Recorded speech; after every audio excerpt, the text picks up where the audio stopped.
Jen Carter, and she works at the Enterprise Resource Center as their operations manager and their peer education coordinator. There we go. That's the word I was looking for. And she's going to tell us all about Enterprise Resource Center today, their services, and a few of their updates. So without further ado, I will stop sharing my screen so that you can share yours. Okay. Hi, so just want to start out.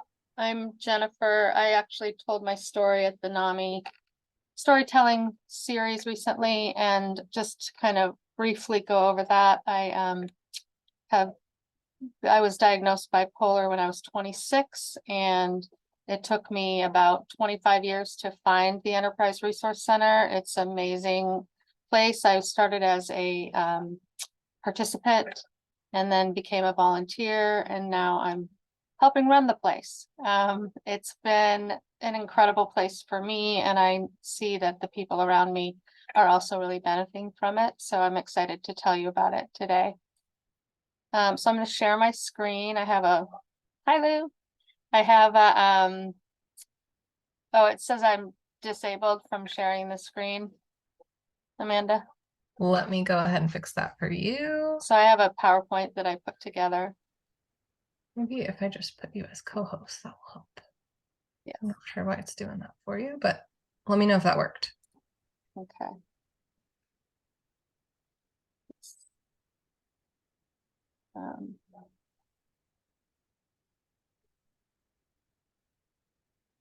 Hi, Jack. Hi, Barbara. Welcome back, Jack. Okay. All right. No, that's not the right one. Sorry. That's okay. Take your time. It's always kind of stressful. I know.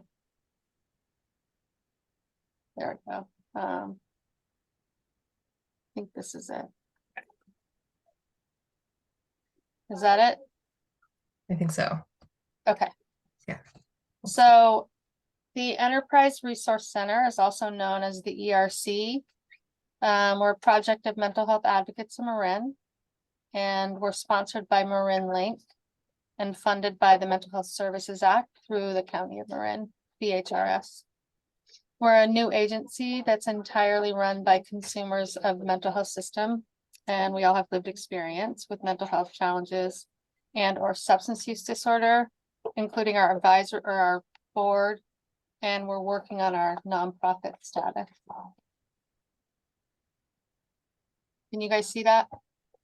Yeah. We're a behavioral health drop-in center located at the Kerner Health and Wellness Campus in the Canal in San Rafael. We provide services for people who have mental health challenges or substance use disorders. We provide a multicultural environment that's all-inclusive, supportive, respectful, and collaborative, and we encourage all of our participants to contribute. We're open 7 days a week from 10 a.m. to 4 p.m. to the public. So our mission statement is the Enterprise Resource Center is a consumer-operated mental health drop-in center where through mutual support and community building, we strive to empower individuals to see what is possible in their recovery for themselves and for the people surrounding them. By offering an atmosphere of warmth and caring, we work to provide opportunities for those with mental health challenges to reach their highest potential. And we believe that in community, we recover. So I'm going to take you on a tour of the ERC. Hold on, let me close that door. You don't have some paper towels?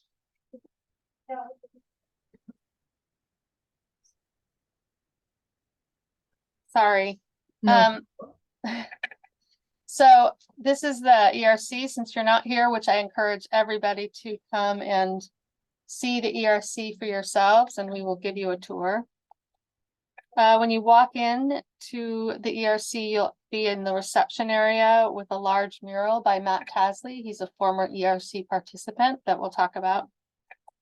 We have a support group room where we facilitate our support groups. It has all new furniture, a large flat screen TV for watching movies, playing music, showing TED Talks, etc. We play soothing music all day in the group room. We also offer movies on the weekends, Saturdays and Sundays.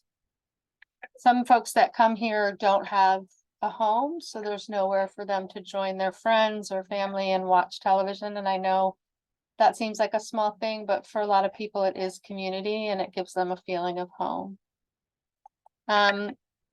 This is our kitchen area, large table for sharing and meals and visiting and playing board games. We serve coffee and tea all day and provide a microwave for staff and participants. This was, I think, Taco Tuesday. So right here, this one on the right. The one on the left, I can't remember what we were doing that day. They're doing some art on that day. We purchased 5 new desktop computers for people to use and a printer for them to use as well. We also help people when they're making resumes or any sort of things like that. We're happy to help people with that. Finally, we have our classroom. It's for a program we call the Matt Tasley Activities Club that I'll tell you about, and peer education classes that I'll also tell you about. A new thing that we're doing is an intake process. So when people come in, they're greeted at the door and then given a tour by a peer support specialist. And then they sit with them and do an intake.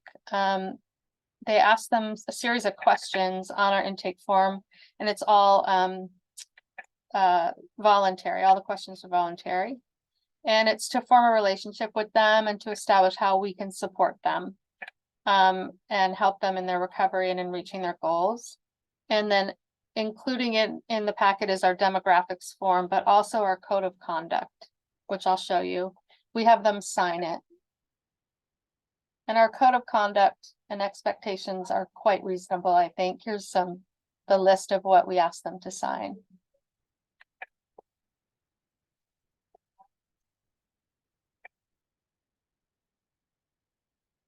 As you can see, they're pretty reasonable.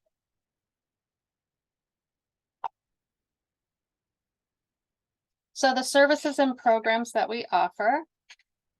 This is the Matt Tasley Social Activities Club that I spoke about. It's offered 3 days a week. It's for folks in need of connection and peer support and works to alleviate isolation. It's named after our friend Matt Tasley, who passed away a couple years ago. He was symptomatic. He got into a car accident. So we wanted to name it after him. And it offers many activities. As you can see on the right, that's the schedule. They also go on walks and do art. And we have a plot in the Canal Garden, so called Canal Community Garden, and it teaches them how to garden, and they grow plants and vegetables and things like that. So this is our support group schedule. We offer some evidence-based groups, WRAP, which is a wellness recovery action plan. That's 10 weeks, and participants create their own plan for when they're in crisis. So it's like a when I'm well, this is, usually it's when people are doing well. They make a plan for when they're not doing well, so their family and friends will know what their wishes are, but also it teaches wellness skills. There's also an app that they're showing, that's a free app now that they're working with, that people can go on and really lean on when they're struggling a little bit. Let's see, where was I? As you can see, we have a new support group. It's a support group for people of color. We have an advocacy team. So what they work on is different social justice stuff when it comes to mental health. They pick a subject that they're working on. Right now, they're working on housing for people with mental health diagnosis that are out in the streets. But there's many different things that they've worked on. They worked with, they have a lot of people come and speak as well. And it's a pretty successful group. There's like 12 people. And that's actually kind of a bigger group. We also offer hearing voices and negative thoughts. And we also have a smart recovery program. So quite a bit. Our peer education program is fundamentals, and that's misspelled right there. I apologize.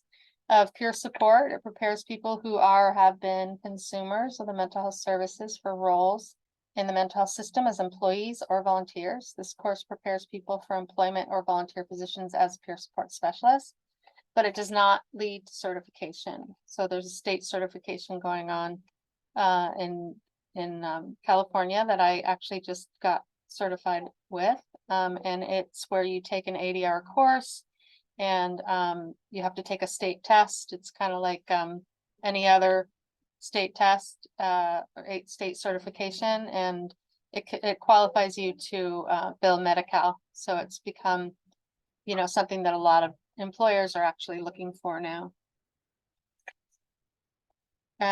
So, and like I said, you know, it really creates a lot of equity for folks because these are people that might not have otherwise been able to work. And a lot of our volunteers get hired to become employees. So it's a career path for some people. And this is our warm line. It's been a part of the ERC since the beginning. The warm line is not a hotline, it's not an emergency, so it's a warm line.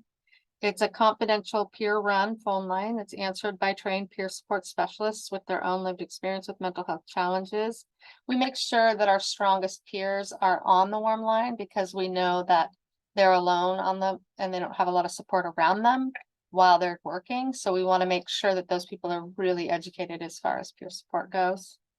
Let's see.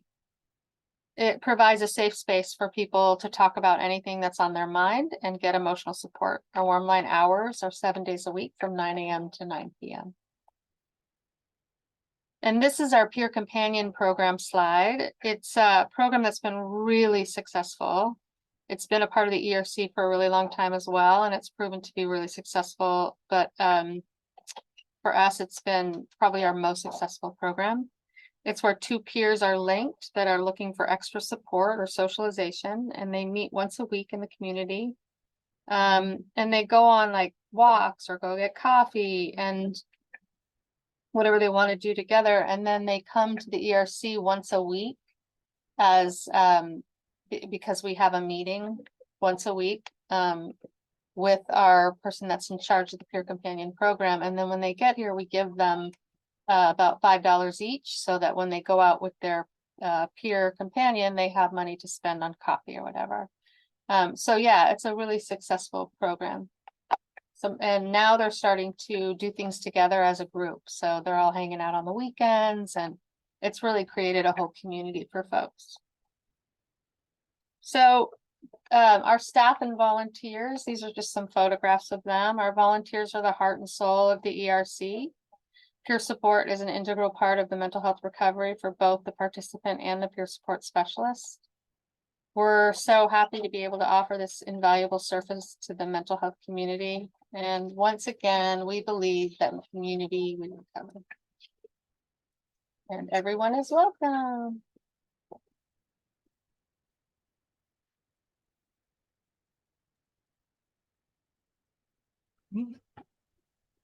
Thank you, Jen. Yeah, thank you. Yeah.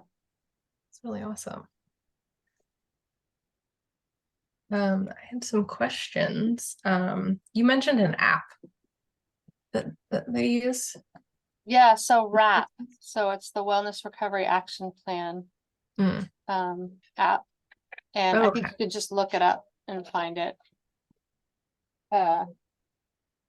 It's got all sorts of coping tools and life skills and things like that that people can use when they're struggling with their mental health. Great. I think you put in stuff as well, so it kind of reminds you of what you put in there. And a lot of WRAP is like, when I'm well, I'm like this, and when I'm not doing well, this is what I'm like. It's a great program, and the people that teach it are certified in WRAP, so they had to take a course in how to facilitate that. That's really cool. So it has like a kind of a tracker of your, I don't know, moods and behaviors and things, and then also resources. Yeah, it's That's great. great. And it's, you know, it's one of our evidence-based. When I said evidence-based, it means there's been studies that have shown that it actually works. That's awesome. Great. Well, I thought I'd open it up to any other questions. Yeah, Jack, go for it. I don't really have a question. Can you get close to my microphone? but I have a comment. My son showed up at the ERC and participated in the companionship program, and he's continued it for over a year now, maybe Wow. more, and it's been fabulous for him from the outside. And it provided something that I tried to do myself for years and years and years and years, and failed miserably at. And it's been great for him. So I'd like to encourage, and I do that with the helpline volunteers at NAMI. ERC is a big part of our program of helping family members, just for them to know about it. Because, most of the family members who call don't know it exists, and they don't know how to provide socialization for their loved one, usually a child, an adult child. So I just wanted to make that comment, say what a great job you do. Thanks, Jack. It's really great to hear that, Jack, because I know that, when you have a child that doesn't have insight, it's really, really hard. And we do have people that come in here and have no insight, but somehow we get them to participate. They keep coming back. So they don't have to necessarily have a lot of insight to use our services. We also don't require any referral. We're completely free. We're one of the only sources in Marin County for adults that does not require a referral. So I appreciate Jack. We're so happy that he comes here. The other thing I'll say, I just read Ellen Sachs' book on, Ellen Sachs is a woman professor who has a diagnosis of schizophrenia. And for the first time, I understood why people are afraid to come to places like the ERC. And it boils down to stigma. They come, they look inside, oh, I'm not like that. And they turn around and they walk away. And I wondered if you had any thoughts about that. Well, I do know that that's totally true. And there are often people that come in. I can think of one in particular that I really thought would benefit from being here. And he just can't get past the fact that he's not like them. It's just too much for him. But he does come in here every once in a while. So I'm just keeping my fingers crossed that eventually he'll realize there's nothing wrong with the people that come here. And but stigma's a big one. When I first found out that I had bipolar disorder, I was, really hoping that maybe they made a mistake, or, I didn't want that at all. And I was like, I called other people crazy before that, or, the last thing I wanted to do was be like them. And it took me a long time to kind of accept it and be okay with it. It took me many years. In fact, I feel like the ERC has a huge hand in the fact that I'm accepting of it and talk about it, loudly and proudly now. So. Yeah.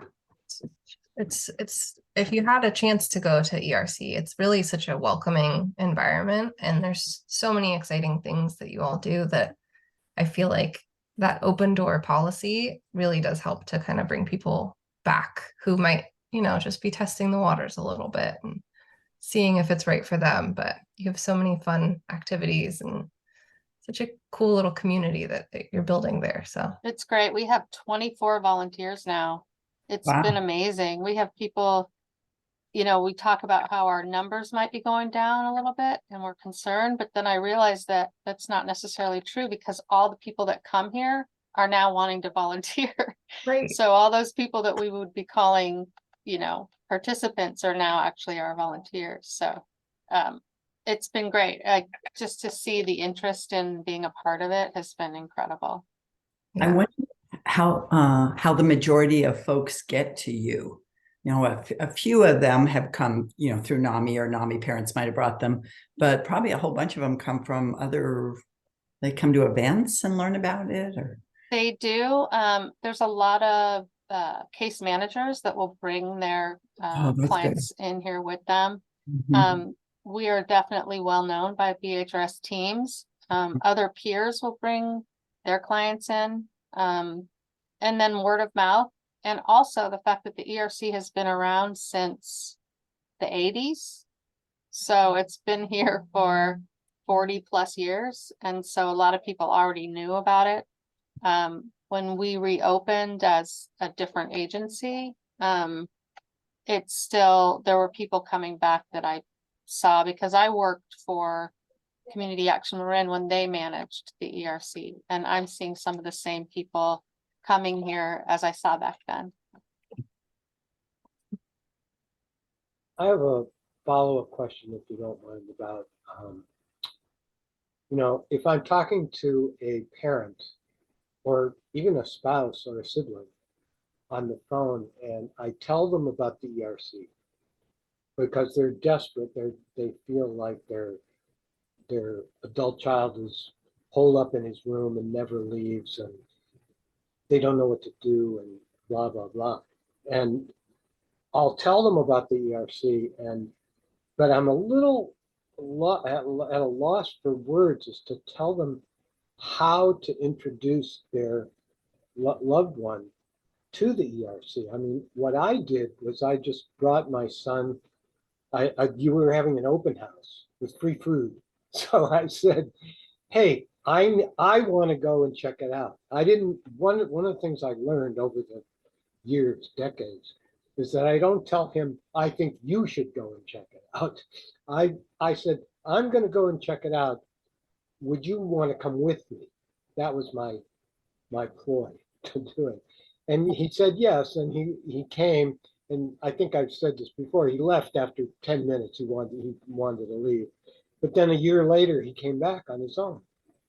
And do you have any like practical advice for family members who would love for their ill person to go to the ERC? How do you get them there? What do they say? What do they actually say?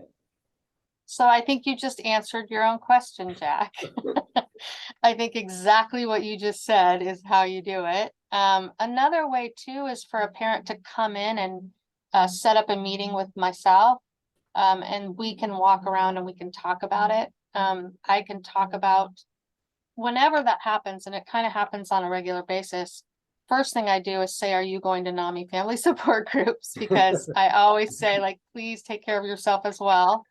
But I'll get phone calls. It's the same conversation a lot of the times. And when they come in and they get really familiar with it, then that's when they go back to their loved one and say, hey, would you be willing to come there with me? I think going there with a person that they trust is probably the first step. I think you telling your son, hey, I want to go just check this out. Do you want to come with me? Is the perfect way to approach it. But yeah, so if you guys do have any parents that want to, please feel free to let me know. And I would be happy to reach out to them, or they can call me. Whatever is best for you guys. If you need me to give someone a tour and talk to them, I'd be happy to. And I can meet with them and their son or daughter or sister or brother or whatever. And we can talk about the ERC together too. We can go into the group room, shut the door, have some privacy. We can do it gently. And I know you guys are doing up Halloween. Yes, we're having a Halloween party. We're having a Halloween costume and candy, and we just went on a field trip too. The field trips are huge success. We went wow. to Angel Island. Yeah, it was, we just got back from McNair's Beach, but we went to Angel Island. We have to get some of your flyers when you're going to have those and get them to our support groups. And I was also thinking, since we have 2 support groups in Spanish, I'm not sure how often you have a Spanish speaking person with you. But anyways, that's something we can talk about, is how to cross-fertilize around our Spanish speaking support. That would be great. Yeah, I'll tell you guys that. So the last one of my favorite field trips was the Angel Island one. We put everybody on the ferry. We were able to pay for everyone's tickets, and we bought lunch. So it always includes lunch and transportation. So it's always super fun. We went to McNair's Beach last week. We had about 20 people, and it's just cool. Such a good day. I know, it's always such a good day. I mean, I think we had like 30 or 40 people when we went to Angel Island. Wow. And you know, that issue of just isolation in our society as a whole, but especially our folks with mental health issues, they isolate. And in the winter, I it gets know. dark at 5 o'clock. So Mhm. I know. the more we can spread the word, and we'd love to help.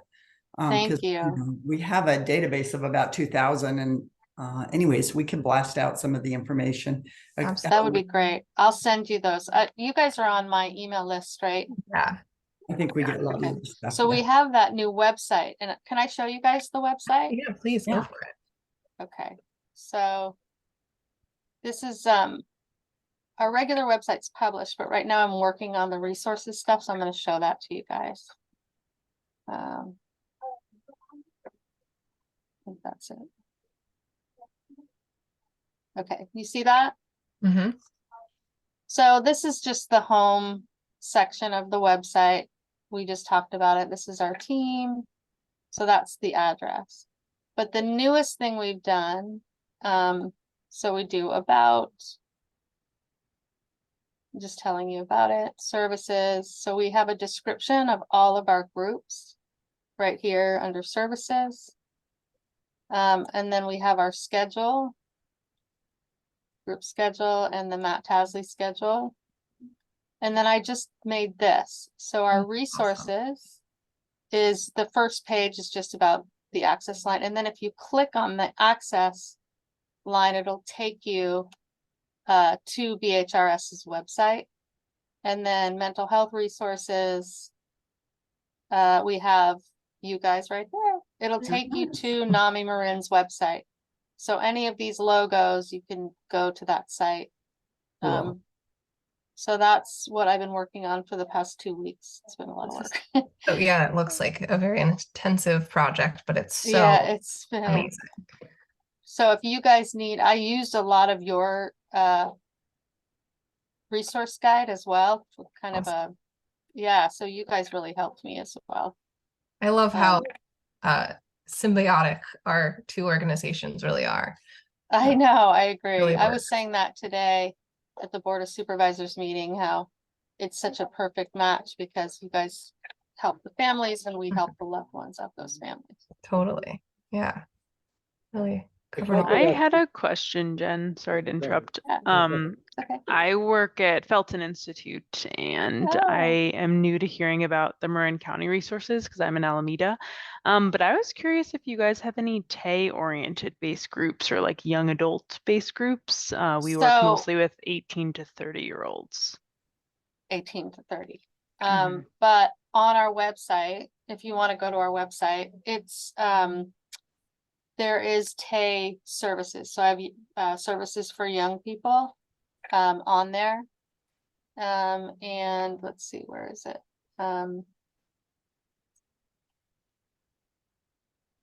Somewhere in here. Oh, resources for youth. And I have Marin Prevention Network, the Jewish Family and Children's Services, Side by Side, Marin County, Ambassador of Hope, Bay Area Community Resources Paradigm. Oh no, I meant more like at the ERC if there's any like young adult based groups or anything. We've like been that. talking about that. We would love it. We have been asking our volunteers how old they are. I know that's funny to ask, but nobody is within the TAY. Like most of, like, I think we have a few that are like 27, right? They're not TAY anymore. So there's really not anyone to facilitate a group that is younger at this point.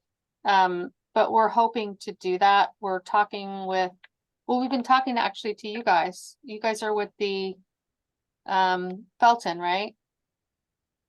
Are you with Felton? Yeah, so I'm with the early psychosis program and with Felton and Marin. So it's very particular. There's the Yeah. Felton loss and prevention, and then there's other Felton programs as well throughout Marin. But yeah, I think So- similar to what people are saying, like the socialization piece is huge. And I don't know much about the ERC, but it seems like maybe the client basis might be a little older than that. And I think for youth, they want to see faces that look like their own when they go I into a know. place. See, that's why I was saying our volunteers are like 27 and over. Right. But And we this would be kind of a- happy. What's that? Just raising sort of a devil's advocate issue is, you know, if we're talking, like, how young are you talking when you talk Felton and Tay? The Marin clients are like 18 to 30 usually is the age range. It's a really small program. There's only, I think, 12 youth there now, but there's a common theme of like needing socialization and outlets and safe places to go to feel safe and build community. So think- we would be happy to host any sort of group if you guys wanted to, we have the space for it. And 18 to 30, I mean, we do, like I said, we do have some people in their 20s that are here, but it's not, like you said, they're gonna want to see people there, closer to their age. But we are open to that. We would love it. We've been talking about that actually recently, how we'd love to figure out how to offer that. Mhm. Cool. Yeah, maybe I can email you and maybe even do like a meeting with the other team members to kind of explore that more. I think that'd be I'd awesome. love that. Yeah, it'd be great. They could come on our field trips. Yeah, be really great. That's so great. I have a really quick question. The warm line that you have, that's 27 days a week, does a person always answer the phone or is it a message? No, it's a person, except for, well, from 9 AM to 9 PM. Yeah, right. Okay, thank you. Are there any other questions out there? Thank you, Jen. Great work. Yeah, thanks Yeah. for having me. Of course. It's fun. Yeah, thank you so much for coming on here and giving us an overview of ERC. And I guess we'll just end it with, if you haven't checked out ERC already, go ahead and drop in there and see what they're up to, because it's a really, really welcoming space. With Yeah, do they have my email address? I'm not sure. Do you want me to put it in the chat? That would be great. Yeah, feel free to email me. I'd be happy to give anybody a tour.